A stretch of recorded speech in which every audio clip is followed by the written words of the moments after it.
भारतीय संस्कृतीमध्ये चारधाम दर्शनाला फार महत्त्व आहे। उत्तराखंडमध्ये वसलेलं केदारेश्वर मंदिर हे त्यातीलच एक देवस्थान। असंख्य भक्त दूरवरून अवघड प्रवास करून या ठिकाणी दर्शनासाठी जातात।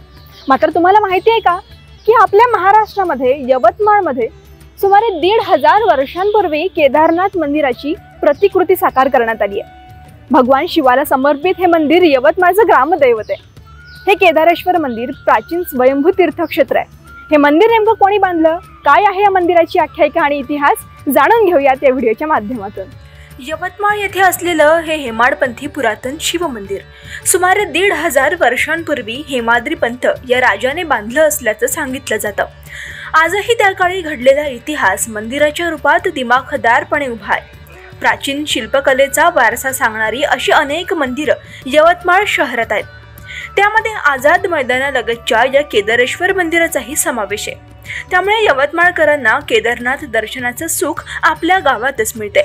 मंदिरात असलेल्या शिवलिंगावर लिंग नाहीये, तर त्या जागी खोलगट भागात पाण्याचा झरा वाहताना दिसतो।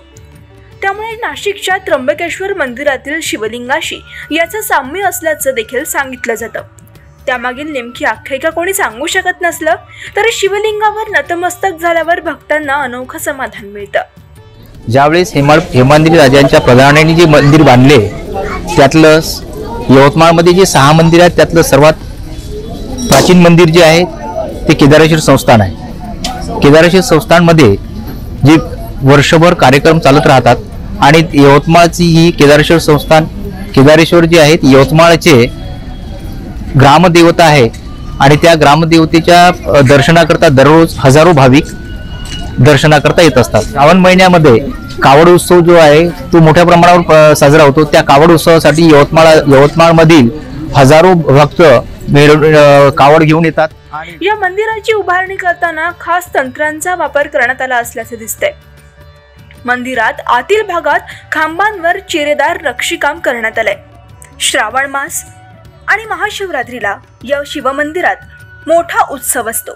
या मंदिरात असलेल्या शिवलिंगावर नतमस्तक होऊन प्रार्थना केल्यास भगवान शिव भक्तांचं दुःख हरण करतात अशी मान्यता आहे। त्यामुळे मोठ्या संख्येनं या ठिकाणी चिमुकल्यांपासून वृद्धांपर्यंत भक्तांची गर्दी दिसून येते। करीबन 40 साल से आ रही हूँ महादेव मंदिर, और प्राचीन मंदिर है और मैं डेली आती हूँ। बहुत बाबा की कृपा है मुझ पर। मैं ममता चांडक यवतमाल 25 साल से रह रही हूँ। मैं जब से आई हूँ, जब से ये बहुत प्राचीन पुराना मंदिर है।